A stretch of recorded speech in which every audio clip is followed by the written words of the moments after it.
Don't let people fool you. Just because it's March doesn't mean it's not winter anymore. Winter's actually not over until the end of the month. So yes, here's me talking about my winter favorites. Hey, how y'all doing? Let us simply just jump right into things. Me talking about my winter favorites, and it's mainly just gonna be me talking about a lot of media. Oops, sorry. What I do during winter, consume a lot of media. What I do during all seasons is consume a lot of media, but especially winter, like I'm hibernating, I'm in my house, like I'm of course just going to be consuming media. I'm a girl who watches a lot of movies, watches a lot of TV, watches a lot of this, that, consumes a lot of media. Sue me.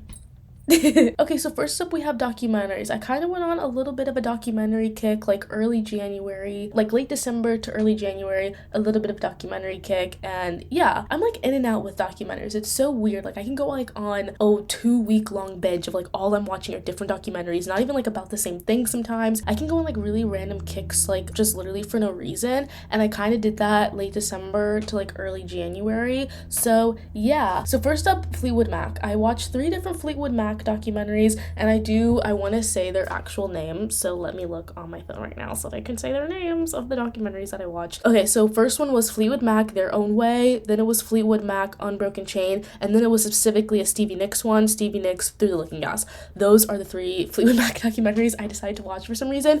First, it was mainly because of research. I was like doing some writing thing, and I was like, I need to know some information about these guys for that writing thing that also like never really came to fruition, but I still liked doing my little research anyway. And then also I was just like genuinely curious about the band because I've obviously like heard about Fleetwood Mac. If you haven't, I feel like you live under a rock, and I was that girl that used to live under a rock when it came to these guys, but now I'm educated slightly. But yeah, like I had heard like random things about this band, like a lot of drama with it, and I'm very chismosa, so I was like, I need to learn about the lore behind these guys. So I watched 3 documentaries, learned a little bit of the lore, low-key in one ear out the other. But then at the same time, when it came to like the main stuff with the band, like I remember that, like how Stevie Nicks and Lindsey Buckingham were dating, and how Christina McVie and the other guy, oh my god, I can't think of his name. This guy. No, not this guy. This guy. Like, they were a married couple, and they were the couple too. And then this guy, Mick Fleetwood. Why can't I remember his name? I don't know. That's actually really sad. Sorry to this man.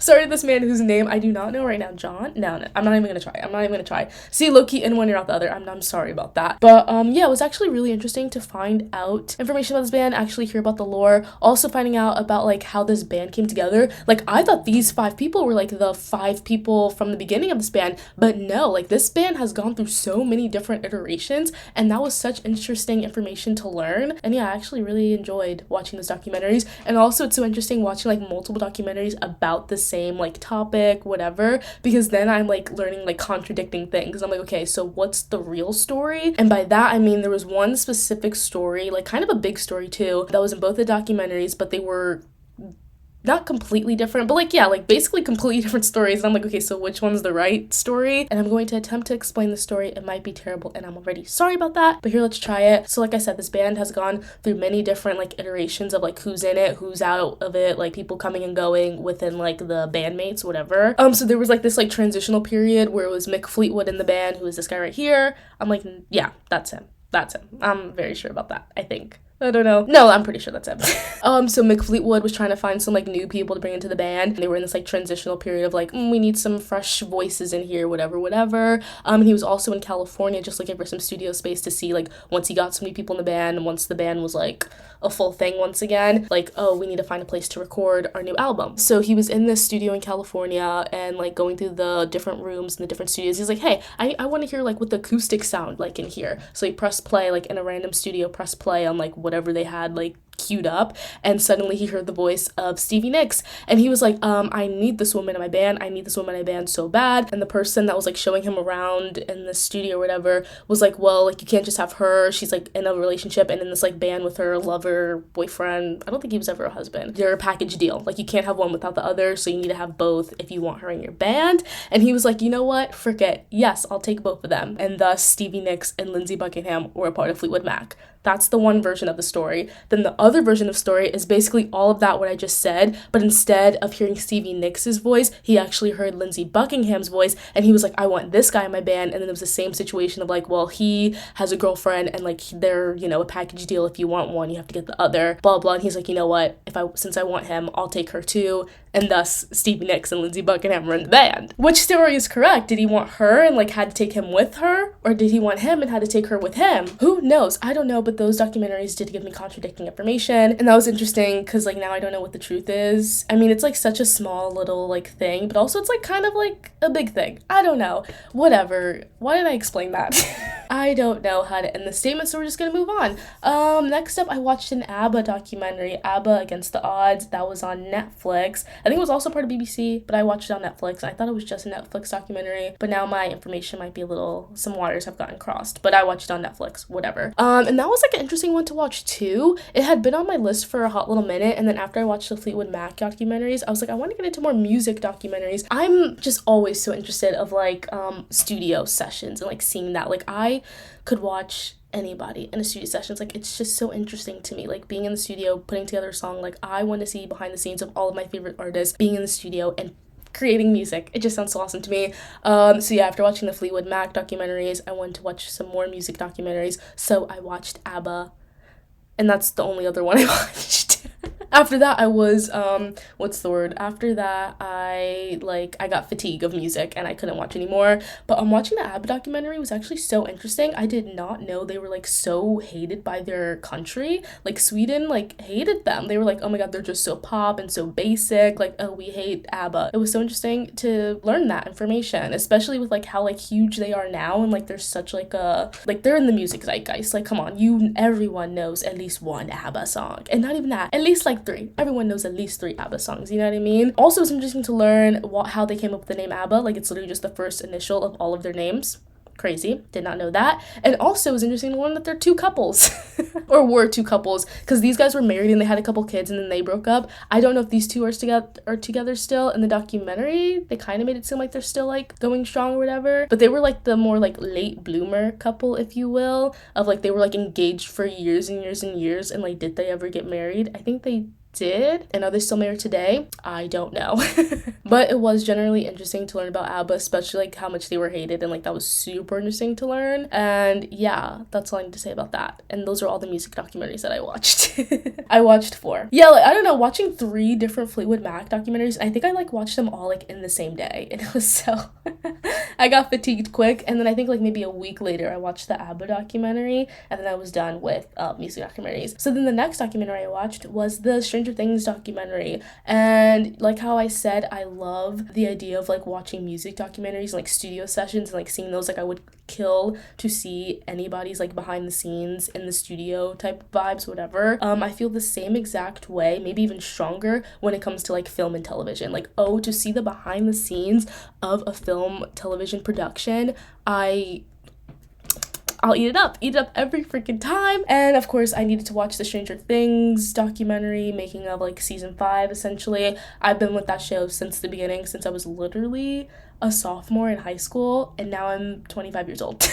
This show's been with me for a nice chunk of my life, so obviously I had to watch the documentary about season 5, and I just love behind the scenes documentaries when it comes to like film and television anyway. So I did enjoy this. It was mainly crew-based, a super crew-based documentary. I wish there was some more like cast stuff, seeing more cast behind the scenes, whatever, but the fact that they really focused on the crew, I'm like, that's awesome. Like, that crew was working hard, and they deserved their flowers. Like, they deserved their flowers. They deserved a documentary that mainly focused on them and how like crazy the filming of season 5 was. So yeah, also sorry if my necklace is like I'm just like, you know, what's that thing? It's like clutching my comfort necklace. Wait, what? It's like, oh, holding my comfort necklace for comfort. I don't think that's the right thing. I'll insert the picture here. So yeah, those are all the documentaries I watched. We're moving on now. The comfort of a rewatch. I did a lot of rewatching some of my favorite movies during this winter. I wish I had dates down. I should have put some dates down, but I didn't. But just know I love rewatching things. Sorry, it's just so awesome to me to know how something begins, middles, and ends, like, especially if it does it in such a good way and like such a I'd love to see you again type of way. That's my favorite thing ever. I love to rewatch things. Sue me, sue me, sue me. Currently, I'm rewatching Dairy Girls for literally like this 10th time probably, but it never gets old. That show's so good. But I'm getting ahead of myself. We're not talking about Dairy Girls right now. We're talking about the comfort of a rewatch when it comes to movies. Okay, cool. So first up, I rewatched the Prom Pact. I watched this is like top of the month, top of the January month. I watched it with my sister because she had never seen it, and I was like trying to find like a simple little movie for us to watch, and I remembered this movie, and I was like, oh, this is like a fun, cute little movie, best friend trope, but like not like best friend celebrity, like the best friends in this simply stay platonic, and I absolutely love that. And I remember watching this movie when it came out, and I really, really liked it. Also, like Milo Manheim and Peyton Elizabeth Lee, like their chemistry is awesome, and they're the best friends in question in this movie. It's just like a cute little, simple little Disney movie, like a DCOM that reminded me of like my old DCOM days, you know, like the High School Musical, the Lemonade Mouths, like that's what this movie feels like to me. Not like when we started getting to weird DCOM territory, like the Girl versus Monster, no offense to Zendaya, but like that remote control movie that she was in, or The Boy How to Build a Better Boy. Like we were doing some crazy stuff towards the end of like my Disney Channel watching days, if that makes sense. Like the late 2010s. We were doing some weird things, like mid to late 2010s DCOMs. This movie felt like a classic High School Musical, Cowbells even, like those earlier DCOMs that I starstruck. Ooh, the ones that I would literally eat up. It's a cute little movie, comfort of a rewatch. I love rewatching this one. It's fun. Next up, I rewatched Lady Bird, and I actually got to see it in the movie theaters for the first time ever, which is really awesome. This movie's from 2017. I think it's rated R. So in 2017, I was 16, so I would not have been able to see this movie without a parent.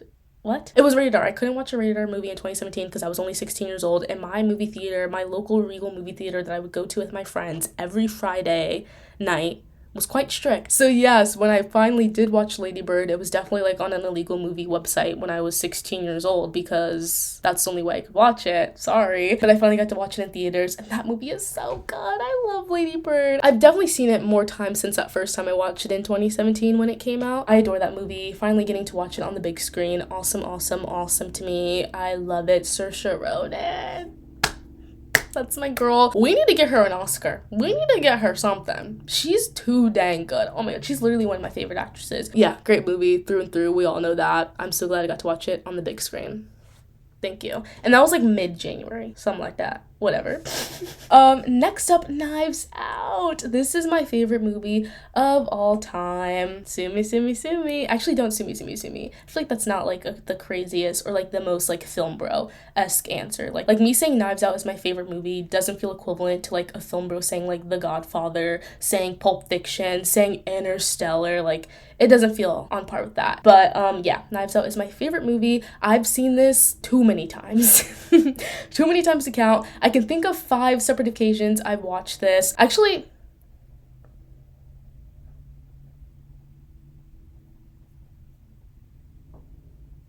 I can think of 8 separate, you know what I mean? Like I can vividly picture the experience of me watching that movie 8 separate occasions, which is kind of crazy to say. But yes, my favorite movie of all time. It has now become a tradition for me to watch this movie on my birthday. This is the second year I've done it. I did it for the first time last year, and I was like, I want to make this a tradition. So I did it for the second time on this year's birthday, and that was February 1st, and this movie is freaking awesome. I love it, I love it, I love it. It's so crazy because it's like a mystery movie, so it's like, okay, how many times can you rewatch a mystery movie where it's like, you know, where you're trying to find out who the bad guy is, and like you find out who the bad guy is, and it's like, how many times can you watch that? A million, allegedly. Like somehow, I just love this movie so much, I just love it so much. It never gets old. It just never gets old. I know what happens, but I just love clocking like all the little details and all the little like foreshadowing and little like Easter eggs you see throughout the movie to see how it all builds into the like the big thing that happens at the end, you know? Ugh, it's so good. Anyway. Oh, 13 going on 30. Kind of forgot that was here. Yes, rewatched this movie. This was also for research purposes, for research writing purposes. That writing thing has not yet come to fruition, but I did like watching this for that research. And also this movie's just so good. Mark Ruffalo in this movie. I adore that man, and I adore that man in this movie too. Like, give me Maddie right now, please. Also, Jennifer Garner, just so perfect in this, so perfect in this. Like, I believe that is a 13-year-old girl living in a 30-year-old woman's body. I believe it. It's so good. Great movie. Nothing else I need to say. Last up. Last up, we have Set It Up, which I just rewatched maybe like a week or two ago, maybe 2 or 3 weeks ago. I don't know. But such a good movie. I've seen this like probably an ungodly amount of times too, but it's just so perfect. Zooey Deutch, Glen Powell. The first thing I ever saw Glen Powell in, I think. So I was on the Glen. Actually, I'm not. I was gonna say I was on the Glen Powell train before anybody was on the Glen Powell train, but actually that's not true because I'm currently not on the Glen Powell train. But him in this movie, awesome, great, perfect. The chemistry between them two is perfect to me. I don't even know how to explain this, so I'm not gonna try. Actually, I can explain this. So basically, Zooey Deutch's character is the assistant to Lucy Liu's character, and then Glen Powell's character is the assistant to Taye Diggs' character, and both of their bosses suck. And they're like, hey, whoa, what if we set our bosses up with each other? Then they'll be like nice to us, and like we won't have to like stay late at the office because they'll want to be like, you know, hanging out with each other and going on dates and stuff. Our lives will be so much better if they fall in love and are happy. Boom. That's the plot of the movie. I don't know why I said it like so like freaky. And it's just like such a subtle rom-com between like Zooey Deutch's character and Glen Powell's character. Like it doesn't feel obvious that they're gonna end up together. It doesn't feel obvious that like they need to be together. It's just so subtle and perfect, and I love this movie so much. Genuinely, one, my favorite rom-com, and two, it's like so like I don't know why this is not in my favorite movies just period, because it's such a good movie. I digress. Anyway, now we're going to move into the movies that I watched in theaters that I loved and want to talk about. Yes. So first up, we have No Other Choice, but first let me say I did a whole video where I talked about all the movies that I watched in theaters in January. Go watch that if you want to hear me like go deeper into like talking about these movies that I'm about to talk about, but then also like you'll hear about all the movies that I watched in January in movie theaters, because right now I'm not going to talk about all of them because I'm only going to talk about the ones that I really, really loved and enjoyed. So first up, we have No Other Choice. Perfect movie through and through. Perfect movie, and it makes me upset that it was absolutely snubbed at the Oscars. If anybody was expecting me to do an Oscar Best Picture video 2026, I'm sorry to say that's not gonna happen. Sorry. I hate the Oscars this year. No, but like for real though. And not just because they snubbed No Other Choice, but also for some other reasons that I don't want to like delve into right now. So yeah, but No Other Choice, perfect movie, absolutely loved it. If you want to hear me talk about more about that movie, if you want to hear me talk about that movie more, go watch my January watching what I watched in movie theaters January video. Whatever. But perfect movie. All you need to know, perfect movie. Go freaking see this if you can. Next up, Dead Man's Wire. This is another movie that I watched in January, but I want to talk about this movie right now solely for Coleman Domingo. He's so good. He's so perfect in this. I absolutely adore him in this movie. He's a radio DJ, and his voice is so sultry and perfect, and I love him. So I had to mention that right here. Okay, thank you. My Best Friend's Wedding, Julia Roberts. I watched that in theaters because the movie theaters that I go to decide to do a whole like romance movie month. So for every day for February, they played like a different romance movie, and this movie made the cut somehow. And because it made the cut, I was like, oh, okay, this is best friends to lovers trope, we're gonna get it. No, you don't get the best friends to lovers trope in this movie. Somehow, it's my best friend's wedding. She's trying to stop the wedding to be like, I love you, like, please be with me. And he says no. We get a fail. She ends up alone. How did this make it into romance movie month? Like, oh, one of the best romance movies, and she ends up alone at the end? Hello? But at the same time, I actually love the ending, and I love that I was shocked by the fact that they didn't end up together. Also, he kind of sucked. I didn't even like the best friend that much, so I'm kind of glad she didn't end up with him either. I just fully spoiled that movie, and I'm sorry. But also, if you want to hear me talk more about this movie and all of the other movies I watched during February, because I'm not going to mention them all right here, go read my Substack article where I talk about all the movies that I watched in February in theaters. Instead of a video, I did a Substack article because it was like a very last second thing, and I was like, I kind of want to write this, and I did, and it's up on my Substack. Go check it out if you want. You'll see me talk about Wuthering Heights, which I'm not going to mention here. You're going to see me talk about The Moment, which I'm not mentioning here, and some other things that are evading me right now. But those two, I feel like you guys want to hear me talk about those, right? Wuthering Heights, The Moment, Charlie XCX. Yes, go check out my Substack article. Okay, thank you, bye. Next up, Cold Storage. This was a really fun watch in the movie theater. If you know me, you know I love a silly, fun, silly, stupid, weird, crazy, funny, fun movie, and this delivers on all aspects of those words that I just said. So fun, so silly, so fun, and I love those. Bring back silly, fun movies that are just meant for silly, fun vibes and not to be serious, not to be taken seriously in the slightest. We're just here to have a little fun. That's this movie. I really like this movie, and I kind of wish I went to see it a second time in the movie theater, but I didn't. Maybe there's still time. I kind of doubt that, but whatever. This was another movie that I saw in February. Next up and last up, Good Luck, Have Fun, Don't Die. This was, I was gonna say the last movie I saw in February. That's actually not true. This was the second to last movie I saw in theaters in February. This was so good. I had no idea what I was getting into when I watched this movie. The only reason I watched it was because of Zazie Beetz's Instagram post about the movie, and like specifically her caption for that Instagram post, which I'll insert here over my face, and you just have to pause and read because it's a long one and I'm not gonna just talk forever so that you have time to read it. So pause now if you want to keep reading it.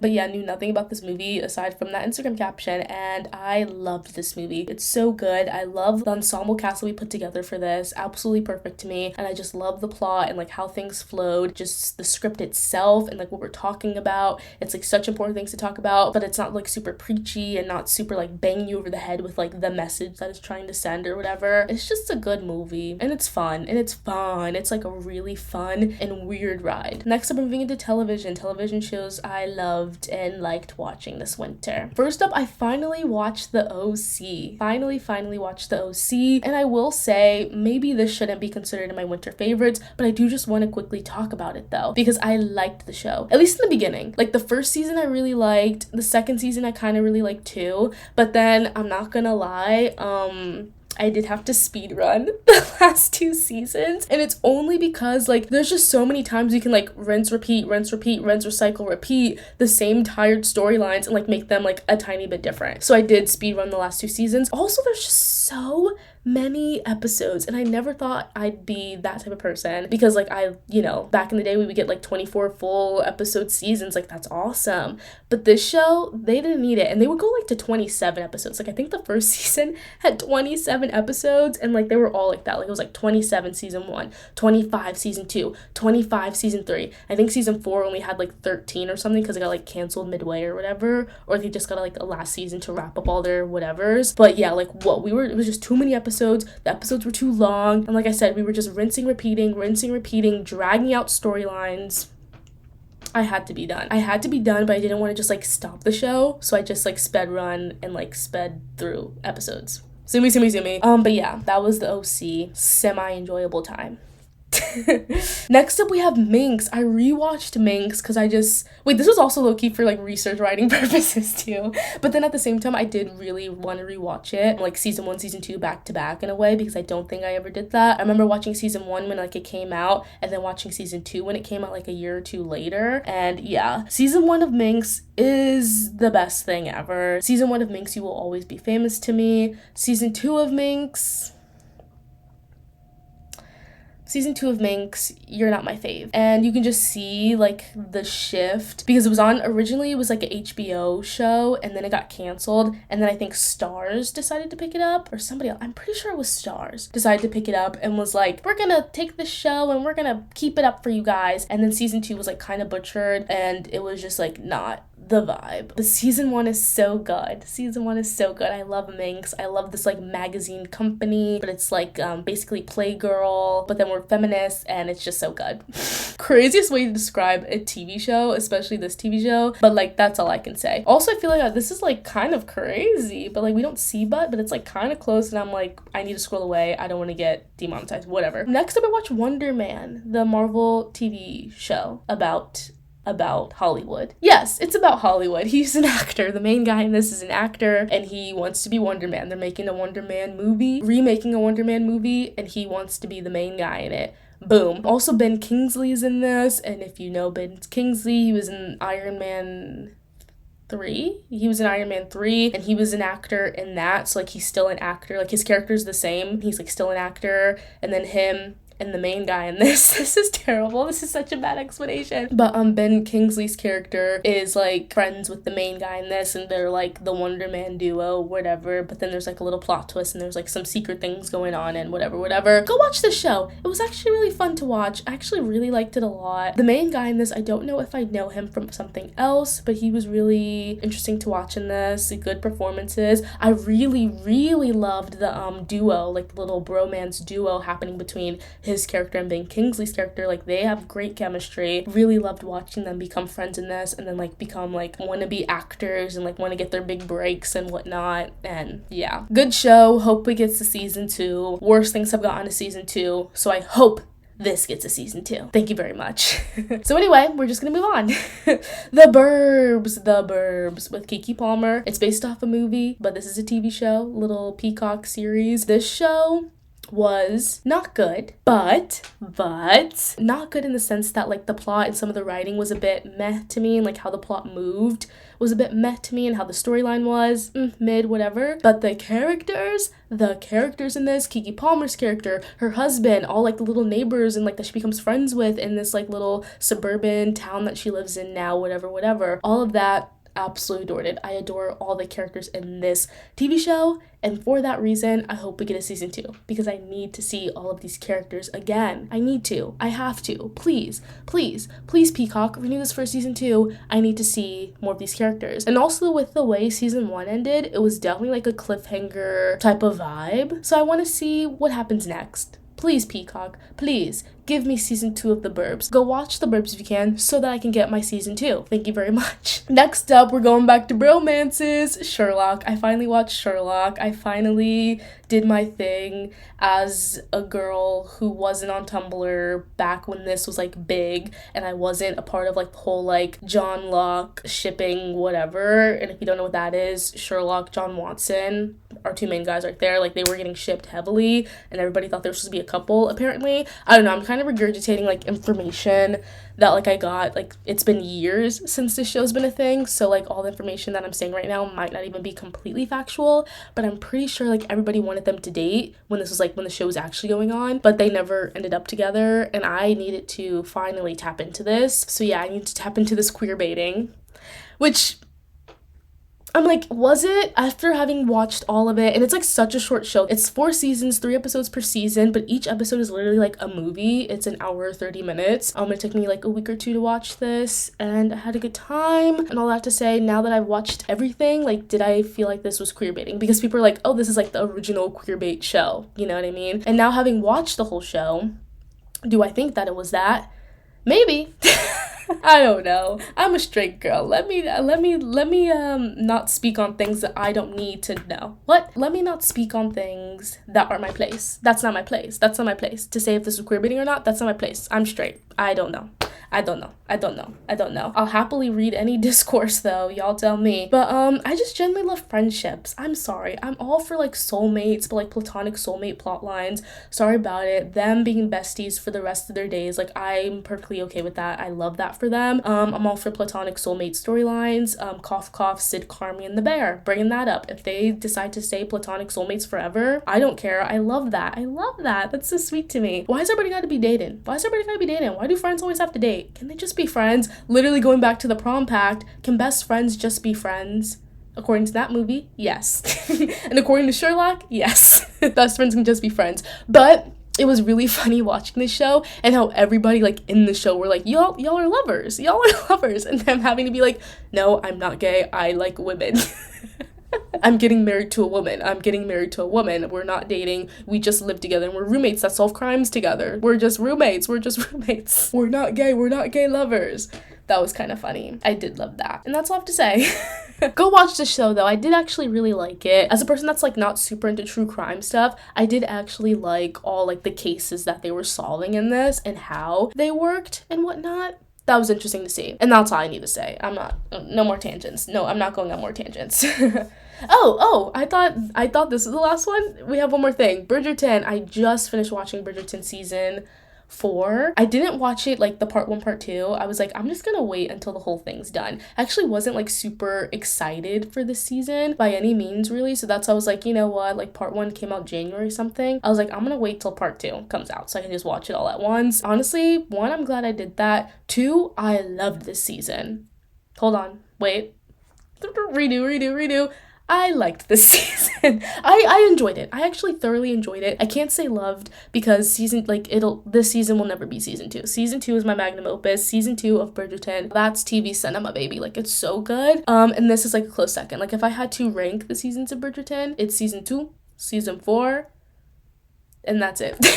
The only two seasons that exist in my mind. Sorry, because like I'm like thinking like season 1, season 3. I degaff about both of those, honestly. But yeah, this season was really good. I actually really liked it a lot. I always really liked Benedict's character. He was so fun. Luke Thompson, he's just like such a charmer. I love that, and I love that the most about like watching this storyline. Like he just has such a charming personality, beautiful smile. Like he's just like a happy to be there, happy-go-lucky guy, and I really like Benedict's character, and I really like Sophie and Yerin Ha, I believe that's her name. Yerin Ha's performance in this, really good. I love how they did the Cinderella story, but it wasn't like bar for bar Cinderella type story. Like we actually got we switched things up a bit, and I really like that. That's why I wasn't really excited about this season, because I knew it was like the Cinderella story, and I thought we were just gonna get like bar for bar Cinderella story, but we didn't, and I really like that a lot. We mixed things up in like a really fun way, and like we changed up the Cinderella plot line in certain ways, and I really liked that. How many times am I gonna say I really like that? One more time, I really like the season. Yeah. That's all we have to say about TV shows. Next up, it says concerts, but first, I'm gonna talk about music really quick. So I'm going to talk about all the songs that have been playing on repeat for me personally this winter thus far. Like when I wake up, I go to the bathroom and like play like 5 different songs like back to back to back as I'm like brushing my teeth and like getting ready or whatever in the morning. Like when I wake up, I just like need to hear these songs like back to back to back. And this will change very soon, because as I'm recording this right now, it's March 3rd, and these songs have been with me since late December, and I think it's about time that I'm about to start phasing these songs out, and we're going to move into some new songs. So I do want to talk about these songs though, because I have been so obsessed with them for the past couple months. They've been my winter songs. So first up, we have Canuck Chase. I don't know how to say it, but that song by Labby Sifri, hopefully I said that right too. It's just the perfect song. It's like such a folky type of vibe. It's perfect to me. I discovered this song when I was watching Sentimental Value. Great movie. Love that movie. Was watching Sentimental Value, and there are just so many good songs in that like soundtrack for that movie. Like when I was watching that movie, I had Shazam up and I was like Shazamming. I'm like, this song's so good. Need to know the name of it. This song's so good. Need to know the name of it. And then after I finished the movie, I like went home and was like went through my little Shazams that I did, and I was like, oh, let me listen to those songs. And out of all the songs I Shazammed, this one like really stood out to me, and it's been on repeat ever since for me. Next up, we have Don't Delete the Kisses by With Alice. This song was definitely like late December. This song was like very much my entire December, kind of, pretty much. Such a good song. I discovered this song from a Sid Carmi edit on TikTok. Also, I've never been a TikTok person. If I'm going on TikTok, it's tiktok.com not TikTok.app. Like I'm going on TikTok.com, and I don't remember how I found the Sid Carmi edit, but I found the Sid Carmi edit, and they use this song in the edit, and it's so freaking good, and like the edit's so freaking good, and the song is just so freaking good, and I love it. It was my song on repeat until I discovered the last song that I was talking about, and then now they kind of like duel each other, if you will. But this is such a good song. It's perfect to me. It like makes me feel things. It makes me feel seen, and it makes me feel things. Go listen to it. Next up, Show Me How Garage Session by Men I Trust. This is another like from an edit. I don't know why I was like randomly like on I think it was specifically like a Sid Carmi edit too. I was like on a little Sid Carmi edit kick. I don't know how this happened. I don't know the context behind that, but for some reason it did happen. This song's so good. Such a soft, chill song, very wintry. All these songs, I didn't mean for them to give winter vibes, but they really do. This is such a chill song, great song. I love her.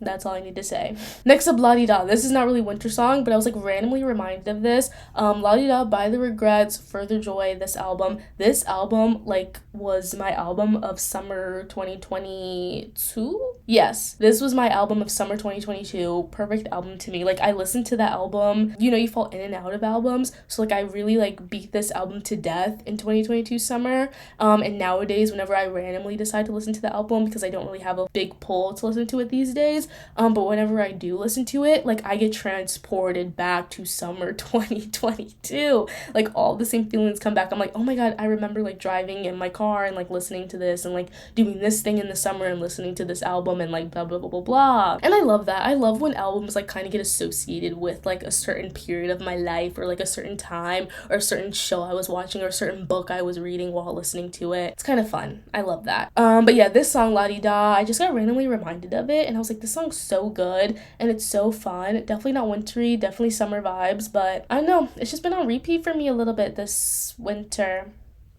Zoomy. Next up, same type of vibe, Lonesome Love by Mitski. This one, I was randomly reminded of it, and I was like, this song is so good. And it is so good and so short and sad. It's so funny. Basically all the songs on Be the Cowboy are so short, but they hit with a punch, you know? They're short, but they pack a punch, and they're so good. And I love Be the Cowboy. I love that album. I think I discovered it, definitely late. I think it came out in 2018, but I didn't start listening to it to maybe, 2021. I think it was, a COVID album for me. I finally decided to, tap into it after my friends were like, you gotta listen to it. And I was like, okay, eventually. And then it was, 2021. I'm like, okay, time to tap in. And then I listened and fell in love, of course. And then got sad because I was like, I'll never be able to hear this album live because it's from 2018. I love when that happens. Don't you just love when you find an album years after it's come out and you're like, wow, I missed the tour for it. I'll never be able to hear all these songs live. That's so awesome. I love that feeling. Smile to keep from crying. But yeah, I was randomly reminded of the song sometime in January, I think, and it's just been on repeat for me. Such a good song. So good. And then last up we have Friends or Lovers by Rusty Williams and Hayley Williams. It's basically Hayley Williams' cover of her grandpa's song called Friends or Lovers. It's her cover of it, and it's on his album though. I don't really know the full lore behind it, but I just know she's covering his song that he wrote. I love this song. It's perfect to me. Also, to fully talk a little bit more about Hayley Williams, I am seeing her at the end of this month in March, and I'm so excited to see her. So a lot of the music that I've been listening to January, February, and of course this month too I'll be listening is her past albums. So Petals for Armor, been really listening to that a lot. I think my entire January was Petals for Armor, and then I was like, okay, then February I'll listen to her second album, what is it, Flowers for Vases / Descansos.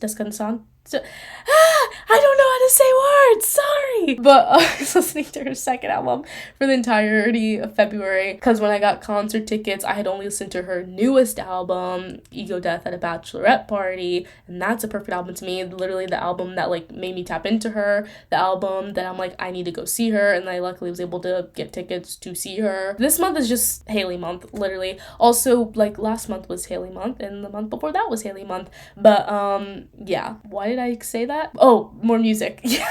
Oh, I'm talking about music right now. So yeah, I love those albums. I think I love Petals for Armor a bit more than Flowers for Vases, but Flowers for Vases really grew on me quite fast. That album is such a different vibe from Petals for Armor, and also a different vibe from Ego Death at a Bachelorette Party. It's such a specific vibe. It's a much more chiller album. Slower songs. We're relying on vocals and lyrics and guitars and stuff. It's it's a chill album. It's just a very chill album. It grew on me very fast. Yeah, that's all I need to say. Blah, blah, blah. I'm talking in circles now. Blah, blah, blah.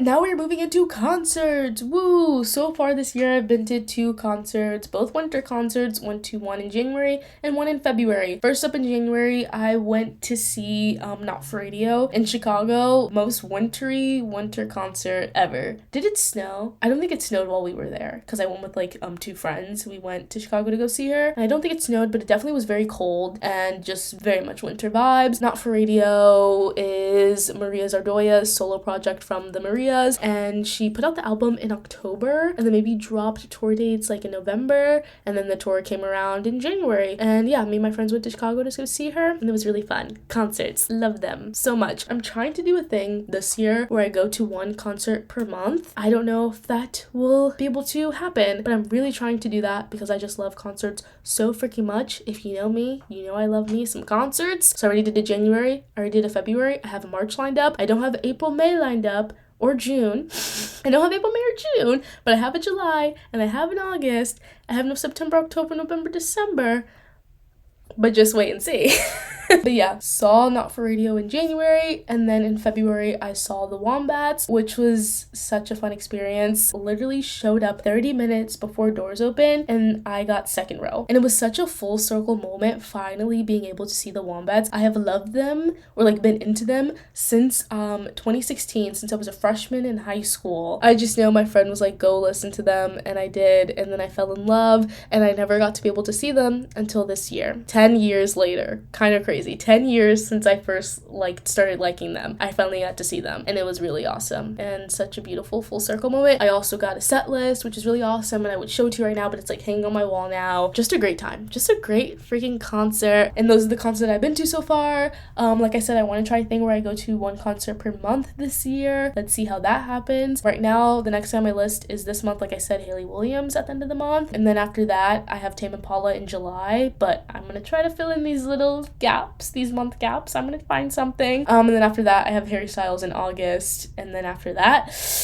we're gonna try to fill in some more gaps. We'll see what happens. But I think I can make it work. I digress for now. I'll keep you updated though. I'll keep you updated on my concert adventures. Okay, and finally, the last thing that I need to talk about regarding my winter favorites, regarding this winter favorites video, is physical media. I've become a big physical media collector girly since the beginning of the new year, and also slightly December too. So first thing I want to say is movie ticket stubs. I've been collecting those. I collected all the ones from all the movies that I went to last year, and then I made a little, I don't want things to fall, and then I made a little collage of all my ticket stubs from last year. I love collecting ticket stubs now. I love it so much. It's awesome to me. I'm glad I got to do this, and I'm already collecting the ones for this year, and I have a lot stacking up on my little,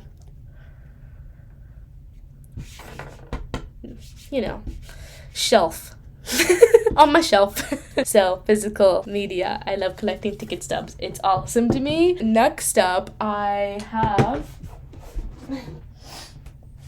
CDs. I started collecting CDs. I'm a CD girl now. For my birthday, I got a new record player that plays vinyls and also plays CDs. So I was like, I want to start tapping into collecting CDs, and I did. So I want to show some specific ones. When I was in Chicago, like I said, with my friends for the Not For Radio show, we were randomly just walking around, and we passed this record store, Reckless Records, and I was like, oh my gosh, let's go in. We went in, and I found some fun CDs in there. I found Electric Light Orchestra, Face the Music, and then I also found David Gray White Ladder album. I found these on one day, and it was so fun to randomly find. It felt like finding buried treasure, two albums that I really, really love, just randomly finding them in the CDs of this random record store. It literally felt like I was a pirate finding buried treasure, genuinely. And they were both $3.99. They both play beautifully, and yeah, love it. And then we were walking around again the next day, and we went to a different record store, which was also Reckless Records, but a different location and a bigger location. And then I found these two CDs, Hall & Oates Rock and Soul Part 1, got that, and then Zella Sunday in Heaven. This was my 2023 spring to summer 2023 album. I ate this up. I would play it every day. I think it was literally my top album for 2023 because of how much I played it. This also felt like finding buried treasure, randomly finding an album that I really, really love. Whoa, it's just so fun and so awesome. I love collecting CDs now. Oh, and then these are some new ones I literally just got this past weekend. Went to a couple record stores here in North Carolina where I live. They all kind of sucked.